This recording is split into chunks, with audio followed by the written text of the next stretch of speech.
Hey there guys, and welcome to the Stokesy and Stoner Crypto Show, episode number 11. Tonight I am bringing to you some comments from the US SEC and FINRA in relation to crypto custody. Not the most exciting topic, but one I find interesting because we get to dive into some of the technicals. After that, I am going into Mt. Gox, the gift that just keeps on giving all these years later.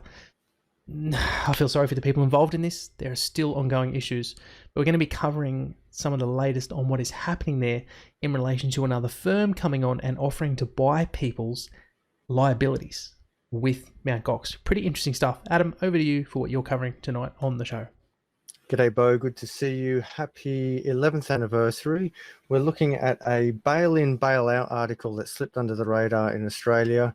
Then we'll be getting onto the chart we spoke about last week of gold versus Bitcoin, only on different time scales, and then into our coin picks for the week. Should be a jam-packed one, guys. We appreciate you tuning in. Please stick around and let's get straight into the video.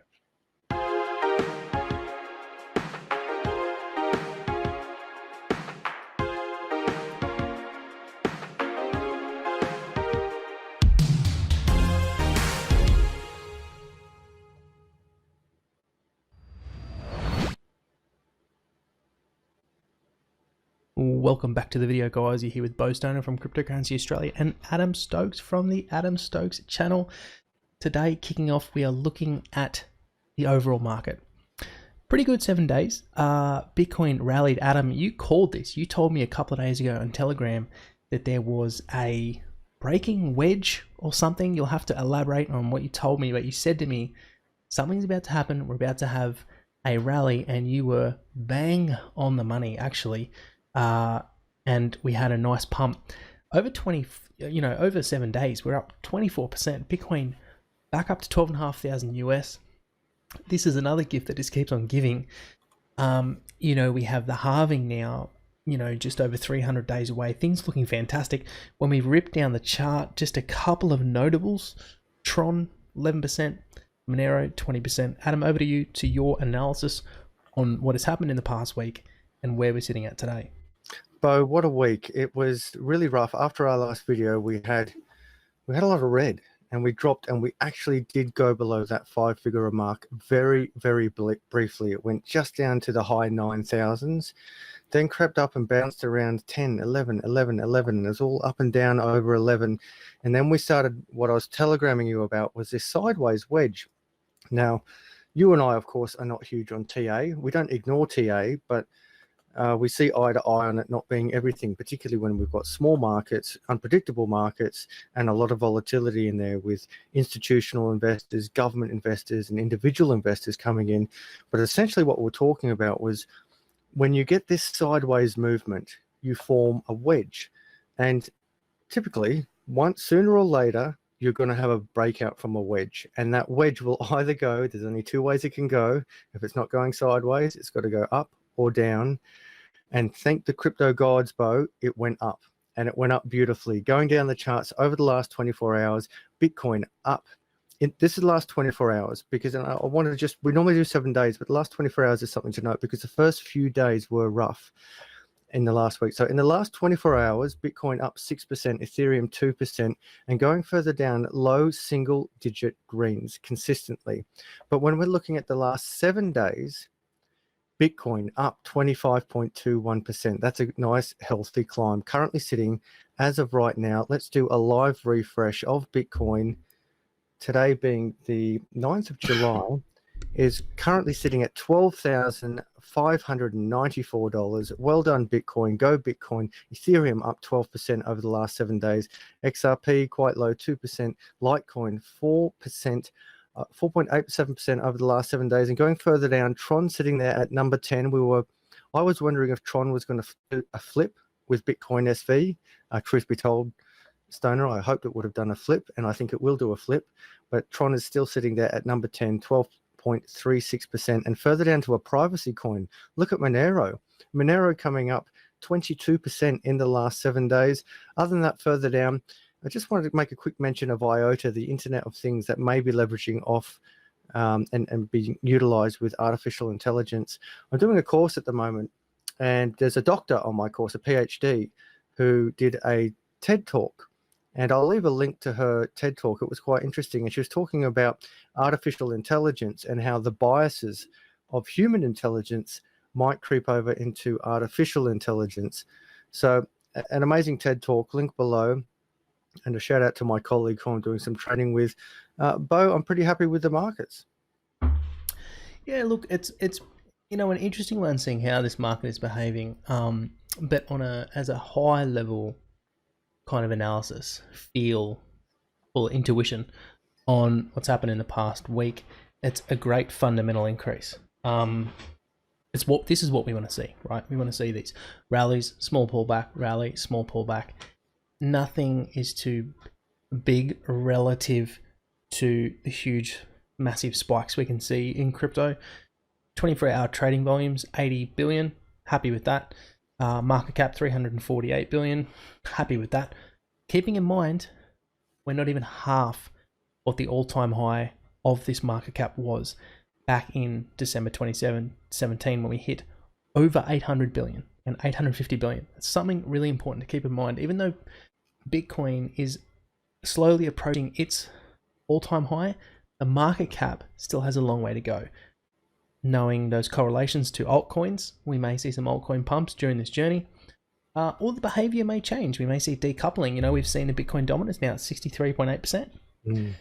So money is moving from altcoins into Bitcoin now. Is that just because Bitcoin is going up? That would be part of it. Is there a flight of capital to harder money? Maybe a little bit. That's really talking in terms of Bitcoin usage in normal day-to-day transactions and not as an investment vehicle. But what we have historically seen is that dominance changes. It changes over time. So it wouldn't surprise me to see the dominance increase further, the price rally, the dominance come down as money flows into the alts. We're really just going to have to wait and see. But Adam, over to you, mate, for the first article here. You've got this one here, a very interesting topic, one I'm looking forward to talking about with you tonight. Senate passes bail-in law. How safe is your cash now? Over to you, my friend. Yeah, a shout out to my sauna buddy Andrew, who in Sauna Talk we talk all things money and changing the world, and he sent this article to me, and I thank you, Andrew, for sending it to me, because this is powerful, this is concerning, and this is something we should talk about. So I'm just going to read the first few paragraphs of this article. This release, Senate passes bail-in law, not a bailout law, a bail-in law. How safe is your cash now? Few would know that very quietly on the 14th of February 2018, with just 7 senators present, the Financial Senator Legislation Amendment, Crisis Resolution Powers and Other Measures Bill of 2017 was passed into law on a vote.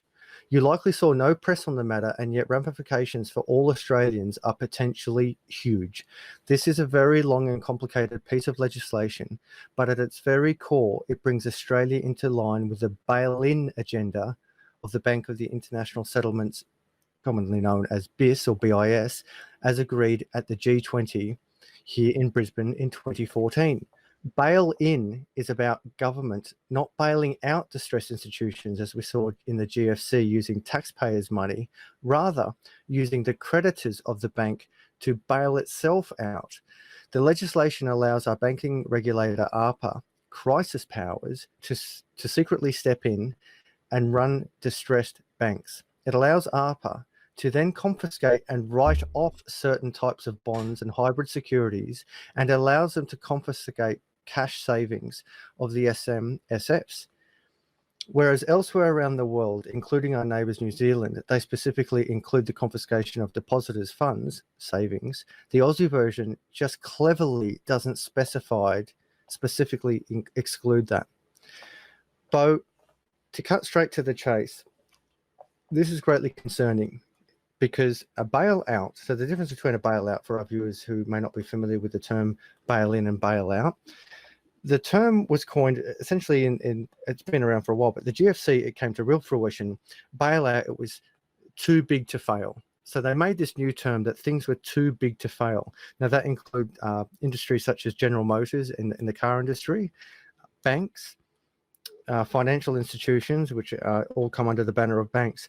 But the government, decided that these things are too big to fail, too big to collapse. So in a bail-in, in a bailout, they use the taxpayers' money to correct or save these mistakes that the banks or GM or other big industries or players have made. So they take our tax dollars and they bail out these companies out of financial hardship. Now, the other side of that, of bail-in, is essentially the same. That is, someone's money is used, not the company's money, to fix up the problems that they've created. So in the simplest terms, a bail-in is where they stick to banks at the moment. So if a bank is collapsing, in a bailout, they're going to use the taxpayers' money. In a bail-in, they'll use the savers' money, your money, the depositors' money. So we've seen instances throughout the world, and I think we even saw it on a exchange where the government didn't force a bail-in, but in the crypto world, they actually did it themselves, where they took 30% of everyone's holdings, 30% of everyone's savings, and they just said, Beau, you're a good guy, you've saved all your money, you've done nothing wrong, but because we've messed up our books at the other end, we are going to strip you of 30% of your savings and distribute it amongst everyone else, or namely themselves. We're going to just take 30% of your money and fix up the mistake we've made. And you've got no say in this.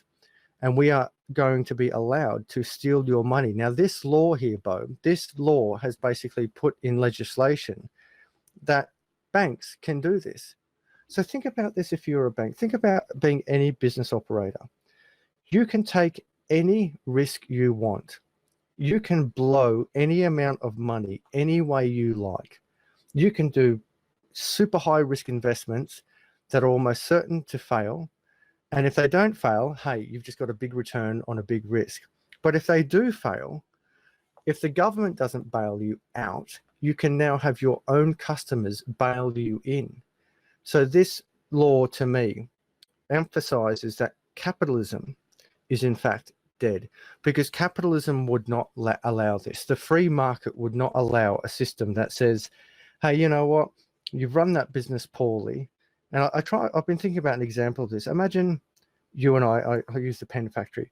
You and I buy this pen, and then a year later, the pen factory goes broke. So they write to you and me and say, hey, Beau, you know how you bought that pen last year? Well, because we stuffed up the factory, you now have to buy that pen again so we can stay alive. Or come in and buy another pen, and we won't give you the pen. You've just got to give us your money. It's as absurd as it sounds, this space where big players, banks, can do whatever the hell they like with your money. And if the government doesn't bail them out, which is our money, tax dollars, you've got to bail them out, which is your money, the investor. It's out of control, and this will only stimulate people who get to understand Bitcoin out of this financial system, out of fiat and into crypto. And I close with this, Beau. If you don't know Bitcoin, you don't know money. If you don't understand Bitcoin, you don't understand money. Once you understand Bitcoin, you understand all of this, and you understand how fiat is undeniably destined to fail. Yeah, look, this is a topic I'm pleased to talk about because I've written about it quite a bit, I've researched it quite a bit, and it's a very complex web, this bail-in topic. Now, just recently, I did an interview with Michael White from New Brighton Capital on bail-in and self-managed super funds. Specifically, the intent was to make people aware of the protection you have by having Bitcoin in your super should bail-in ever be imposed. Because if you control the private key, if you hold that Bitcoin on your private key where you have ownership, or you have a third-party custodian destroying that private key from you, they can't take your Bitcoin. Bail-in won't work in that scenario.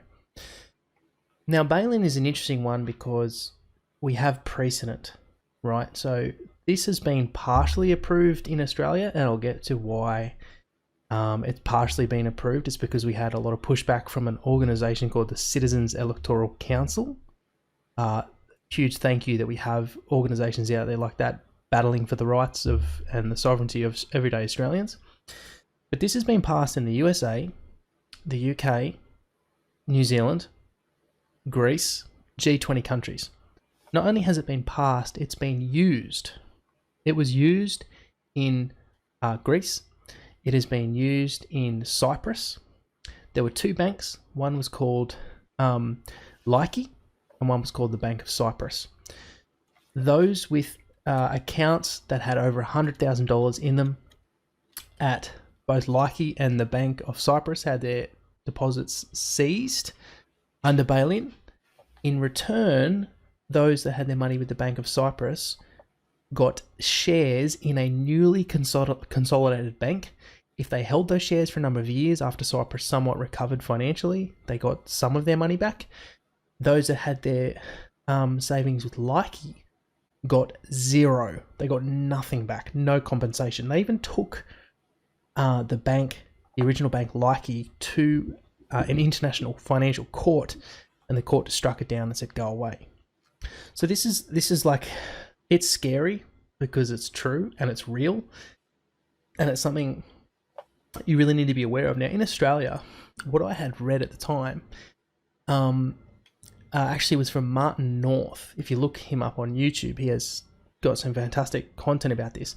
The way they got it through in Australia, because there was so much resistance from the Citizens Electoral Council, was they passed just enough of the legislation so it didn't rattle chains. But what we have in Australia is a banking system where the banks, it might just be the big four, I'm not sure, but I assume any national bank can change the terms and conditions of the contract they have with you and your deposit with that bank at any time and without your consent.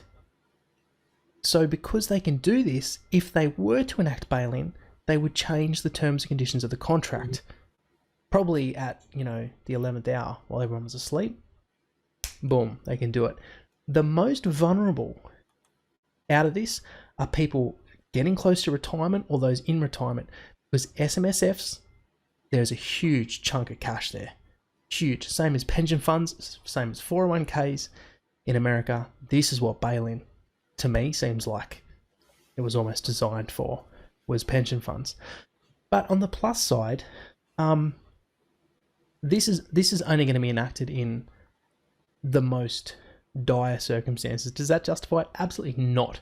This is horrible. This is a direct attack on all citizens of all nations that has this. Direct. These banks should not only fail, there should be, everyone responsible should be lined up, should be public hearings, that works. Not a soft royal commission like what we just had. But back to what I was saying, the risk of this is only high, I think, in the worst economic conditions. But either way, I'm glad you brought it up, Adam, because it is a very important issue, and the more people that know it exists, the better. The GFC taught us a lot, but how quickly we forget, Stoner. I was living in Korea during the GFC, and I'm not exaggerating when I'm saying this. People were literally throwing themselves off buildings. Now, if you're wondering, well, what GFC, how did that affect Korea? And you've raised it, you touched on it indirectly, was super.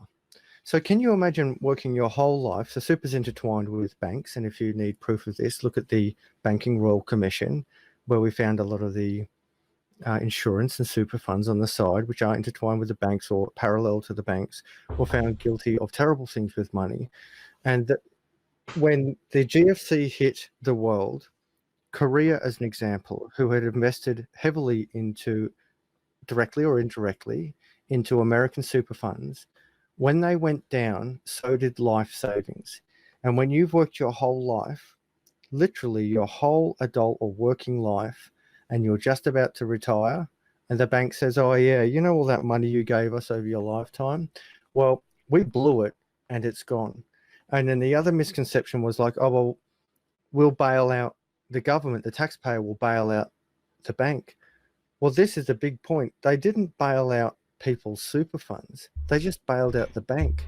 So here we have the bank who ruined everything. They get bailed out. But the good people who put their money into these super funds, they didn't get their money back.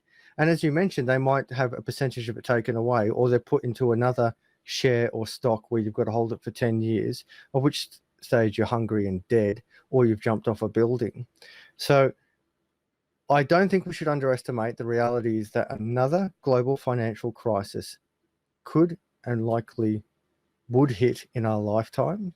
And when that happens, not only do we have the bailout laws to deal with, where we reward bad behavior, but we also have the bail-in laws. To close this one off, Beau, I think you raised a really good point about a percentage of your super going into crypto. And if you only put 1% of all the money you make for a retirement into crypto, your keys, your coins, no one can ever touch that, ever. Beau, speaking about all things money and almost fiat currency, what's happening over the US SEC? Yeah, look, I thought this was an interesting one because it touches on crypto custody. And the reason why I think this is interesting is because this gives us kind of a window into the institutional infrastructure, what's happening on the back end for major platforms that are gearing up to take millions, billions, maybe trillions of dollars. Now, of course, at any a portion of that money is going to send crypto skyrocketing. So it's good to get kind of like an indicator on where that back end infrastructure is up to. So this is an interesting one. US SEC and FINRA issue statement on crypto custody issues. So just reading through a few paragraphs here. The United States Securities and Exchange Commission, the SEC, and the Financial Industry Regulatory Authority, FINRA, outlined regulatory compliance issues for cryptocurrency custodians in an announcement on July 8. According to the joint statement, the organizations have yet to discover a set of circumstances in which a crypto custodian could comply with the SEC's customer protection rule, which is described as follows. Put simply, the customer protection rule requires broker-dealers to safeguard customer assets and to keep customer assets separate from the firm's assets, thus increasing the likelihood that customers' securities and cash can be returned to them in the event of the broker-dealer's failure. The report further claims that a crypto custody service may not be able to sufficiently demonstrate that it actually controls the assets it purports to hold. The SEC and FINRA discuss how simply holding a private key, for instance, is not sufficient to demonstrate ownership of crypto. They say that another party could have a copy of the private key and thus perform transactions that the custodian did not approve. Furthermore, if such a transaction were performed, the custodian would not be able, at least not in virtue of holding a private key, to reverse it. This would also apply more generally to any transactions that the custodian might desire to cancel or reverse as per the statement.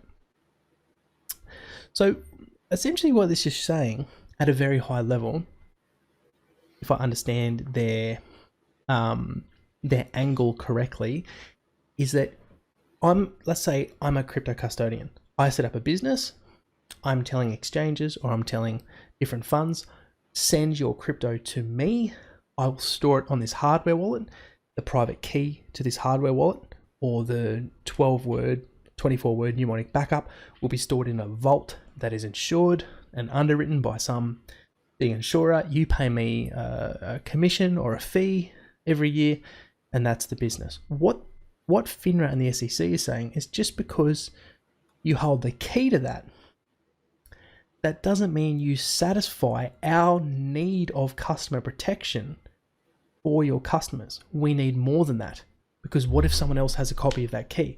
How do we know you're doing what you say you're doing? And this is the thing with crypto. This is a whole new fintech industry. This is not the old fintech industry that has decades and decades and decades of ironclad refined legislation, insurance, and all the rest of it. This is entirely new. So what we're going to start to see, I believe, is the requirement in the near future for multi-signature, where you require, say, 5 of 7 available signatures to sign and release funds in a transaction. What you do is you might have a board of directors. Each one of those board members is a signatory. They are part of the multi-sig. So you need 5 of, say, 7 board members to release the funds in the event of whatever. You may have a smaller pool of funds that can be used for short-term liquidations for, say, the outliers of a fund that want to sell out quickly and that don't want to hold it for 10 years, as an example. But what we're going to start to see is more of that second layer OPSEC, operational security procedures for crypto. And here's where it gets really interesting.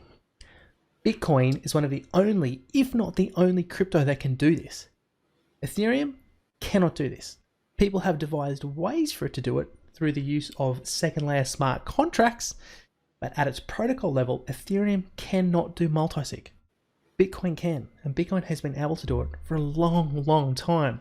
Why? Because it has some of the best developers in the world working on it, and they have all the cutting edge technology. That's why I laugh when people say Bitcoin is old technology. It's like, please, have you looked at GitHub? Like, have you done any level of research? It is the cutting edge. Just go to Blockstream's website. So anyway, this shows a broader issue, I think, of how crypto custody as a business, as an organization, will start ramping up in terms of the requirement to have a higher degree of operational security knowledge. And we're also going to start to see more concrete regulation around the requirement around things of this OPSEC nature being multi-sig. So it should be interesting. I wonder if this has been a flow on from anything with Craig Wright. And speaking of that, I haven't heard much from it. So we know in this court case with fake Satoshi. Oh, sorry, I've got to be careful. I don't want to be sued.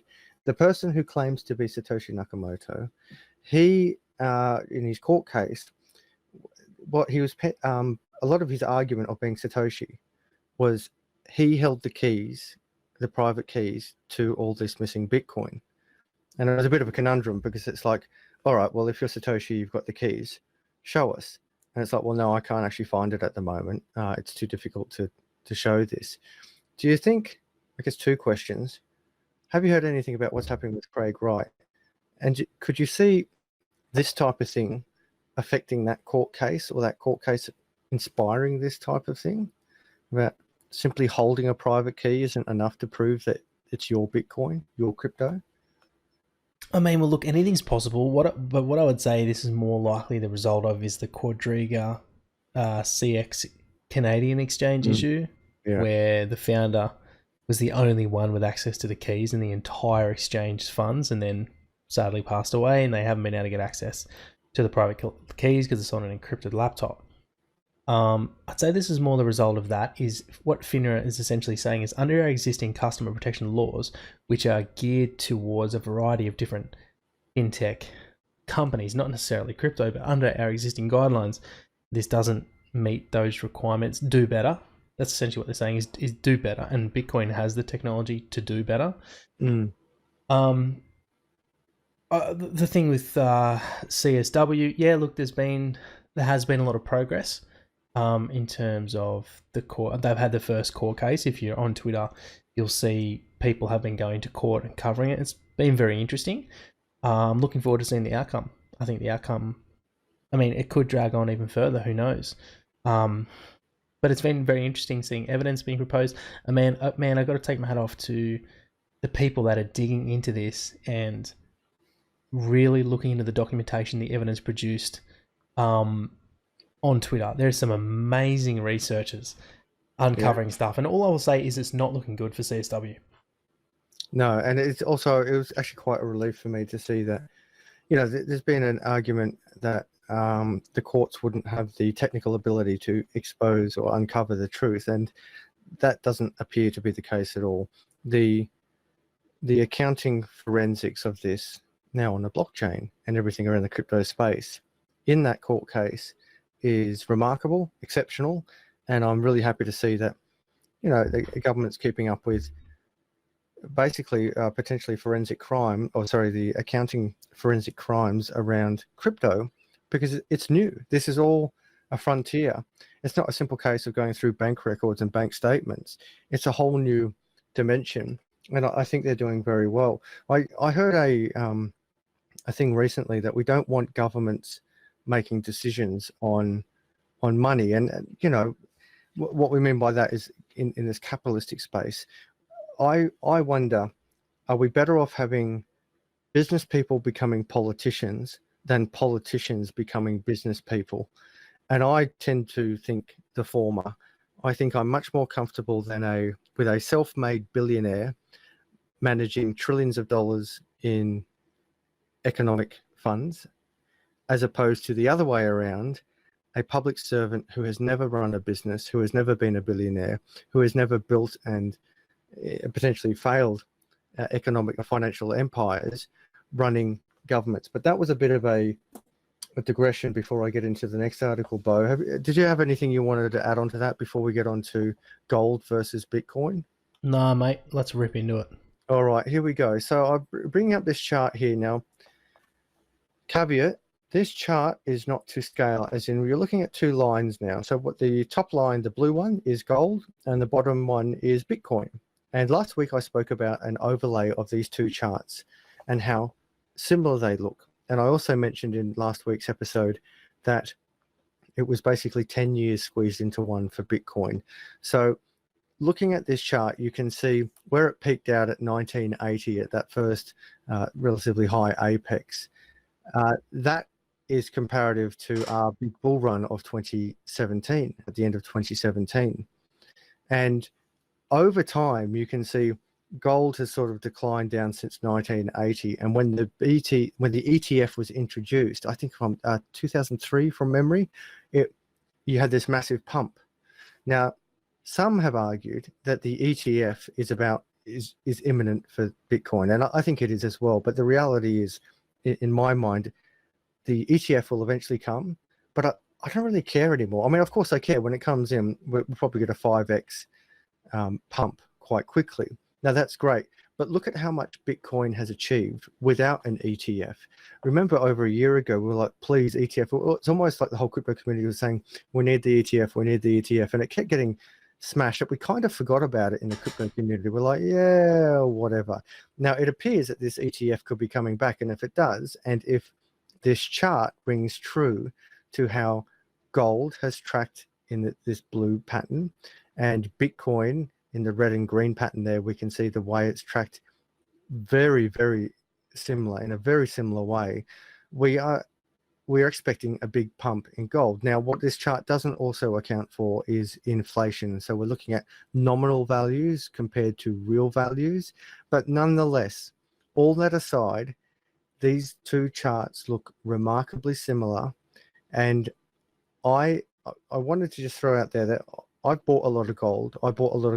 I actually started when I was a teenager. I remember buying very small specks of gold. And from the best of my memory, it was $380 US per ounce when I started buying it. And now I think it's over $1,200. I just looked it up here before, the American US dollars, but I think it's $1,200. But once you actually account for, if you had bought Bitcoin 2 years ago, or 3 years ago, or 4 years ago, comparative to gold 3 or 4 years ago, the amount of money you would have made in Bitcoin is remarkable comparative to gold. So in gold, over a couple of years, you're looking at about $100 off an ounce. $100 is nothing. Now, of course, $100 matters when you've bought 10,000 ounces of gold or 20,000 ounces of gold, when you start getting to these big gold bars. But for the average battler or punter like you and me, we're not buying tens of thousands of ounces of gold. But what we could do is buy Bitcoin. And the return on this Bitcoin is far better. And for ages, we've been talking about Bitcoin being the digital gold. This chart, in my mind, only reaffirms that. And not only that, the big thing to remember in these charts is that gold is, in fact, not in a finite supply like Bitcoin is. Now, of course, gold is a precious metal, and there's only so much out there, we think. But nothing says that in 5 years' time, we discover somewhere deep in the ocean an untapped store of gold. Probable, probably not. Possible, definitely. And suddenly, if we found millions of tons of gold, as an extreme example, well, gold's supply is going to go through the roof. Now, combined with the fact that a lot of the gold holders who are investors, yes, gold has a use in electronics and jewelry, but combined with the fact with those who have been investing in gold purely as a store of value or purely as an investment commodity, as they start shifting out of gold to Bitcoin, the supply of gold goes up because there's less people demanding it. Combined with any more gold we discover, gold supply continues to go up. Conversely, Bitcoin supply is fixed, and if anything, Beau, it drops, because when people lose their keys, there is no way of recovering it. We are not creating more Bitcoin. Forks are not Bitcoin. They are just forks. I think this chart's fascinating. I'm not investing in gold anymore. I continue to invest in Bitcoin. That doesn't mean I've sold my gold holdings, but Bitcoin is a digital gold. It is a fascinating chart. I mean, the similarities graphically Look at it. are striking. I mean, Yeah. it's really, really interesting. I think you touched on a few good points there. One, just on your last comment in regards to supply of gold as a commodity, and in relation to Bitcoin, you're starting to get into territory on stock to flow ratios, where essentially with gold, when the price goes up, the supply of gold eventually matches the demand. So what they're able to do is ramp up mining production, which they do, because all the mining companies start making more money. They start putting into operation various mining farms around the place. They can start opening new open cut mines on land with a prospect of a gold before. Eventually, there's like the price will lead, and the supply lags, but eventually they catch up, and the stock to flow ratio balances again. With Bitcoin, that doesn't happen. The stock to flow ratio, I believe, if I have this correctly, decreases over time because of the supply of Bitcoin is fixed in its protocol code. Can't ever be changed. Doesn't matter. The demand doesn't matter. The price doesn't matter. The supply of Bitcoin, in terms of new Bitcoin being minted through the mining process, is fixed. Okay, there is a circulating supply of people just trading it on open markets, but other than that, it is completely fixed. Now, what we're going to see, like you said, is as the price of Bitcoin goes up, and not only are people going to be losing private keys, which I actually think will go down over time, because people are becoming more aware and educated, and applications are becoming better. You know, there's customer support with various apps and things. But what we're going to see is there's going to be more hodlers. People aren't going to sell because the true value of Bitcoin is going to start to become realized. So people aren't going to sell it. But touching on the ETF, I've been saying for a long time that ETF is a huge deal for Bitcoin. A huge freaking deal. People should not underestimate an ETF. Why? Because think of all the existing funds out there. Think of all the endowments. Think of all the trust funds. Think of all the pension funds, the SMSFs. All of these buckets of money invest into things like debt, into equity, commodities. None of them buy Bitcoin. None. They're not going to go to an exchange or an OTC desk, buy a bunch of hardware wallets and buy Bitcoin. It's not going to happen. The only time they're ever going to buy Bitcoin is two things. Regulatory clarity. They know it's not a scam. That's basically solved now. And three, there's an ETF because they can just buy Bitcoin stocks off the NASDAQ or off the ASX. They have exposure to Bitcoin. They don't have to worry about the custody. They just buy it through their existing brokerage accounts. Right? So it's like you're opening the floodgate to billions of dollars at once an ETF is approved. Because once one ETF is approved, boom, the standards are there. The SEC merely says, comply to these standards from this one we've already approved, and we'll approve you. You'll just see them ticking over, boom, boom, boom, boom. And then we'll start having ETFs approved in Australia, in Europe, UK, and it'll just open up these buckets of money that are just waiting to tip into Bitcoin.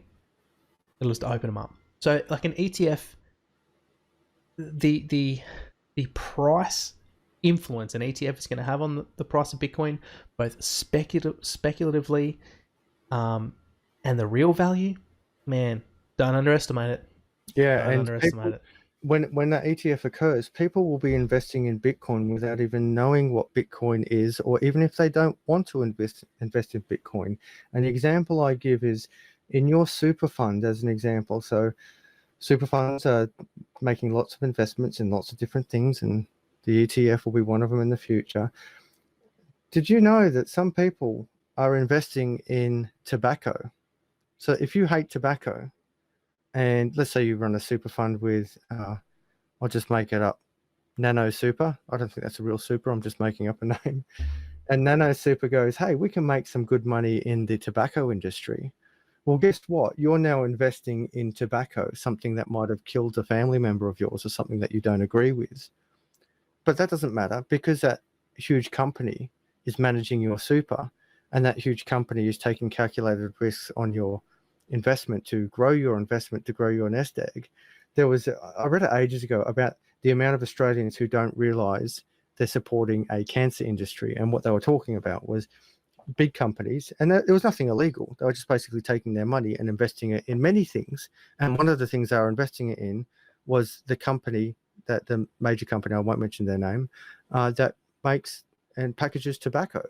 And this is another example of that. When the ETF is introduced and it becomes part of investment stocks for everyone, including industries who are managing it for the individual, as you said, Beau, these floodgates will open, and people who don't even know what the hell Bitcoin is will indirectly be investing in it. They certainly will, my friend. They certainly will, and let's hope the case that you just mentioned there, that the tobacco company wasn't courting the fund managers at some dank bar somewhere before that all happened. But hey, who knows what happens? You know what that. All right, man. Moving on. Mt. Gox, my brother. Let's get into this Mt. Gox one. Yeah, man. So here we have this article here from CoinDesk. Investor Fortress will buy Mt. Gox creditor claims or $900 per Bitcoin. So this is a pretty interesting story. Creditors of Mt. Gox waiting to get their Bitcoin back from the long-defunct exchange can now get pennies on the dollar by selling their claims to Fortress Investment Group. Keeping in mind, guys, that they've been waiting since 2014. So they've been waiting 5 years. That's when Mt. Gox got hacked. At the time, they were handling over 90% of all Bitcoin transactions. 70%. One exchange, 70% of all Bitcoin transactions. That's how early we are. They were hacked for 850,000 Bitcoins at the time. That was worth 450 million back in 2014. Think about what that would be worth today. Okay, so in a letter sent to creditors, Michael Hourigan, a managing director at the New York-based private equity firm, said he is purchasing these claims for a Bitcoin investment vehicle the firm operates. So here's what's happened. There's been tons of litigation between Mt. Gox. I believe the Mt. Gox, a special trust was set up to manage the Mt. Gox claims. There's been a lot of really complicated legal issues. Just to summarize it for you, the people waiting to get their Bitcoin back still haven't got it. I mean, we even had, I believe, Kraken was chosen to be the exchange to handle the claims and distribute the Bitcoin. They were ready, I think, if I'm getting this correctly, they were ready 2 years ago to do this. And there's still legal issues on the back end between the trust and another company involved. Now, this guy, Michael Hourigan, and his Fortress Investment Group, is buying the Bitcoin back at a premium for what it was worth at the time it was hacked. So he's not buying it back at today's value. He's buying it back at a premium on top of what it was worth in 2014, and then taking on the risk of, how long is this going to take to settle, and what's Bitcoin going to be worth by the time it does settle. I don't think this is a bad thing at all, especially for people that lost money back then. Sure, they're not getting what they were going to get if they got it themselves today, but that's the trade-off. But reading on, let's read through a little bit more. Mt. Gox collapsed in 2014 after 850,000 Bitcoins disappeared from the exchange's servers. While the exchange entered bankruptcy at the time, its status switched to civil rehabilitation last year. Creditors of the exchange hoped that they would receive their missing Bitcoin after the switch, rather than the cash equivalent at the time of the exchange's collapse. The case is currently sitting before the Tokyo District Court. Selling claims. Multiple copies of the Fortress letter, blah, blah, blah. So this is what it says in the letter. We review each claim individually, but are now generally able to offer $900 per Bitcoin claim, or roughly 200% of the bankruptcy value, which was $451 per BTC claim. We can pay that in Bitcoin or any fiat currency of your choice. Our payment would be made within 10 business days of the claim transfer confirmation. The $900 price is fair to both creditors and Fortress's investors. Hourigan contends. So down here, it actually said that a guy, former Mt. Gox creditor advocate Andy Pag, announced in April that he had sold his stake to a New York-based investment firm for $600 per Bitcoin. So there's other firms also buying these claims, taking on the risk to see if they can get it cheaper, and then when the claims are released, they make a huge profit. So why is this interesting? Because like one of the biggest hacks in crypto's history is still ongoing. It's also interesting to see other companies come in to try and grab up some of these claims for cheap. I think it's in their interest, especially if they're well funded from investors. They can wait 5 or 10 years to do it. If I was one of the people that got hacked in 2014, I'm getting double what I originally had. But if I could afford to wait, I would definitely be waiting and getting the Bitcoin back myself, because who knows what it's going to be worth in another 2 years when they finally get it back. Who knows? It's a tough one, because I'm just looking at the price of Bitcoin in 2013. So as a thought, looking at it, if you had bought, as an example, if you bought in 2013 and put this money on through Mt. Gox, you would have paid around $100 per Bitcoin. So if they're now offering you $900 per Bitcoin, in theory, you've still made your money back. In fact, you've more than made your money back. Now, that's a long road from 2014 to 2019, but it's still more than gold, Beau. That's a much bigger return than gold, and it's a much bigger return than nothing. So I feel really sorry for those who are involved in Mt. Gox. And just going further, in January, just before January 2014, the price of Bitcoin was $997. So had you bought around then, and then Mt. Gox collapsed, and you had spent $900, and that's the nominal amount there, so they're not counting for inflation, they're now saying we'll give you $900 per coin. Well, you're actually losing. But something is better than nothing, because at the end of the day, if they can't recover this money, and we've seen when shares collapse, you get nothing. When businesses collapse, you get nothing. When super funds collapse, you get nothing. So I actually see this as a good news story. It's not a great news story, particularly if you've, because what you're thinking is Bitcoin is currently at $12,000 and here they are saying we'll give you $900 for it. So I can see why on the outside, if you can, like you said, if you can afford to wait and take a calculated risk, I think it's a very reasonable calculated risk. And if you had to wait a long time and we see that $100,000 Bitcoin hit, it's a very well calculated risk. But I'm just glad I'm clear of that. I'm glad I wasn't with Mt. Gox, and it just reminds us all, Beau, don't keep your coins on exchanges, no matter who you are, where you are. If you buy cryptos, don't keep them on exchanges. And to be fair to these good people, this was the earlier days of crypto, and Mt. Gox was huge, and many people would have thought it was safe there, but it's just a reminder that no exchange is safe. I remember, I think it's Crypto Lark saying that all exchanges, it's not if, it's when. When will they be hacked? Yeah, it's a very different climate today than what it was back then. Hardware wallets, I believe, were even primitive back then. Now we got such a big range to choose from. We got all these amazing apps that make it really easy to back up mnemonics. Perhaps back then there wasn't even seed phrases. Maybe you actually had to.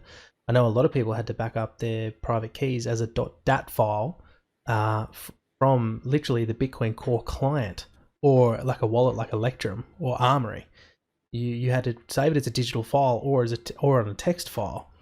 You didn't have 12 to 24 mnemonic seed words. So I think the infrastructure was very different back then. What we do have today that's even a difference from 12 months ago is we're starting to have the very first exchanges and custody solutions with insurance. And I do believe this is changing the game, because the expectation for the everyday Joe to have to learn all the technical side of transferring Bitcoin to a hardware wallet and having the risk of losing it or misplacing it, that's now going with exchanges that are starting to bring in insurance. And it's only going to spread, because one thing you can't take away, and you're right, not your keys, not your Bitcoin. I agree with that. but not everyone's going to care about that. People are going to want it easy, which is where ETFs come in. And people aren't going to have the time, the care factor, or the energy to learn about transferring stuff. So my I guess counter to that would just be, if you're going to leave it on exchanges, be aware of the risks, or choose an exchange with an insurance product. And if you can afford it, it's probably in your best interest to pay for it. And once the insurance, combined with the stability of the market with ETF, bigger market caps, competition, the free market, in reality, you're going to see more and more exchanges just offering insurance almost as a standard. It's be like, imagine buying a car without a seatbelt. I don't think you can even do it. I think it's impossible to do. And my vision is that in the future, as this gets bigger, because I agree entirely, some people, even if they know the risk, the amount of work, not heaps, but for some, the amount of work to learn and then transfer into a hard wallet or off an exchange, they're just like, nah, it's only $100, who cares? And of course, that $100 could be $100,000 further down the track, and then they care. And just on the side story, I remember meeting one of my students I was mentoring, and her father had bought thousands and thousands of Ethereum, and he lost the keys. And mate, they're talking about millions and millions of dollars, and he couldn't find it. And he didn't care, of course, when he stored it. And it's the same when I was interviewing Synth from Skycorn. He said his sister threw out a laptop with 60,000 Bitcoins. Oh my gosh. I actually really admired how cool Synth was with that, because he's like, oh, well, at the time it wasn't worth much. And it was really cool how he just viewed it. It's like, yeah, at the time it wasn't worth much. And it happens. That's how we've lost millions of Bitcoin, because at the time when people had tens of thousands of Bitcoins, they just didn't care. And today, when people have $100 worth of Bitcoin, it's kind of the same. It's not the quantity of Bitcoins, it's the fiscal value at the moment. It's like, yeah, it's $100, who cares? Let's go into our coin picks, my brother. Let's do it, my friend. What do you got for us this week? All right, let's check out the week that was. So we both picked Bitcoin as our first ones, and we both did very well. As mentioned at the beginning of this, Bitcoin has had, it's the biggest gainer in the last week. I think it is the biggest gainer in the top 20, that is. We're talking about the top 20. Was Bitcoin the biggest gainer in the last week? I believe so. It was at 22% out of the top 20. Yep, it was. So well done, Team Stoner and Stokesy. We picked it. However, we made ourselves pick a secondary coin, and my secondary coin was Neo. Now, this thing, from memory, was at position 21, as it has clawed its way up the charts to 26, increasing its market cap all the way up to 1.2 bill, and a steady climb, not a huge climb, certainly a climb in position up to number 16, but a 5% increase over the week. Your pick for the week that was, Beau? I believe it was Ethos. I think I did that 2 weeks in a row. You picked that one that you did a review on.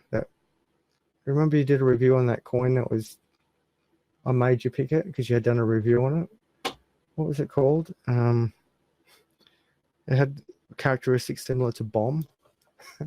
No, I can't remember, man. But I know I picked Ethos, I think the week before last. Yeah. And I want to mention it because it has done quite well this week. It was one to watch out on. So when I mentioned it, it was around, I think like 10 cents. And it's sitting up here at around 16.5 cents. So it's done like 65, maybe 70% gains in the past week, which is pretty awesome. For my weekly pick, I'm going to do two again. I'm going to do a primary and a secondary. I'm going to say secondary Ethos is still one to keep an eye out on. I would still be watching this coin. Some big announcements apparently are coming today. Important to note that this Ethos was bought by Voyager. Voyager is a brokerage platform now live in 50 states in America. Fee free, all on an app, very quick sign up process, founded by like Uber execs and some of the top guns in Silicon Valley. Getting a lot of attention. They are for how good the app is, and Ethos and the token is intrinsically linked between these two, and they're slowly starting to roll out more of the token utility and how it's going to work in the platform. So, I invested into this project when it was an ICO back in mid 2017. So I've been hodling onto this bad boy for 2 years, and things are starting to look pretty good. So that's one to keep an eye on. For my primary coin, I'm juggling on whether to keep playing it safe with Bitcoin or to go something else. I'm probably going to look, to be honest, I'm going to stick with Bitcoin again because it's a good market, man. It's a good market. Dominance is going up. There's no reason not to, despite the strong gains. So that's my picks for the week. I'm going to go Bitcoin number 1 and Ethos number 2 to keep an eye out on. Pretty powerful picks. I like Bitcoin as well, but looking for the biggest gainers. This Maker coin, look, a circulating supply of 1 million. It's had huge runs, and I'm reluctant to pick Maker, not because I don't like the coin, but because it's just had these consistent gains. And it's like, well, how long can it continually gain like this? But my friend, this is crypto. And with a circulating supply of 1 million flat, it looks pretty good. Tezos is also looking good. But my pick for the week, I like Bitcoin. It's almost like a given for us now. But I think for the week ahead, I'm actually going to go Ethereum. I think Ethereum's got some catching up to do. And I think it's had a nice steady climb. And noting that it's only sitting at that $300 mark, I think Ethereum has got some big growth still ahead. Long term, my subscribers certainly know I'm not a huge fan of Ethereum. However, this is for the week ahead. And for the week ahead, Bitcoin in the background, but Ethereum's my pick. It's pretty interesting, and this is happening to a lot of coins right now, is as Bitcoin is gaining dominance, the price in USD may be going up, but the price in Bitcoin is going down. So they're losing value against Bitcoin, but the USD value is going up. It's pretty interesting, man. Like, a large part of that is the dominance, is money coming out of these into Bitcoin, and then we know that correlated price is up to 80% correlated to Bitcoin. So when Bitcoin has a rally, these other coins have a rally. But I also know that Bitcoin has had some price moves lately because there's been some speculation that CMOE is going to be launching an Ethereum futures contract product soon. Yeah, Ethereum is going to creep up. I'm glad that we mentioned actually the mind game, that this percentage, if you look at CoinMarketCap, as you said, we can see a green percentage in any coin going up comparative to the US dollar, but comparative to Bitcoin, except Bitcoin itself, because Bitcoin is compared to itself, they're all going down. They're all dropping. And this is the first step. As the Godfather said, how do we know when we have full Bitcoin adoption? When you ask someone how much is a Bitcoin worth, and they say, well, a Bitcoin's worth a Bitcoin. And in my opinion, this is the first step to that. This chart has this main CoinMarketCap is arguably the biggest one that most people look at, the biggest one that we could check out the prices, certainly not the only one. But the reality is that we are now comparing all coins on this chart in live numbers to the value of Bitcoin. And certainly within our lifetime, Beau, we will see the comparison to the USD number disappear completely, and all we'll be left with, how much has this thing gone up or down comparative to BTC? Should be interesting times, my friend. Should be interesting times. Look, let's wrap it up there. We're just about to crack 1 hour. Great episode, man. Great episode. I think we covered some good content today, guys. If you made it to the end, thank you for being with us. Getting a consistent viewership on these episodes, which is amazing. If you like this video, please consider giving us a like. If you're watching on Adam's channel, please do the same. The likes really, really, really help us. If you haven't subscribed, make sure to press subscribe. Come on board. Join the team. Adam, over to you for the closeout. Thanks for joining us all. Just closing this off, Bitcoin dominance currently sitting at 63.7%. It'll be interesting to see where this moves in the future. If you haven't checked out Beau's free courses on all things Bitcoin, do that. Thank you so much for listening. Like and subscribe all the way around. It really does help us appease the YouTube gods. Thanks for listening. Happy investing. We'll talk to you next time. There you guys.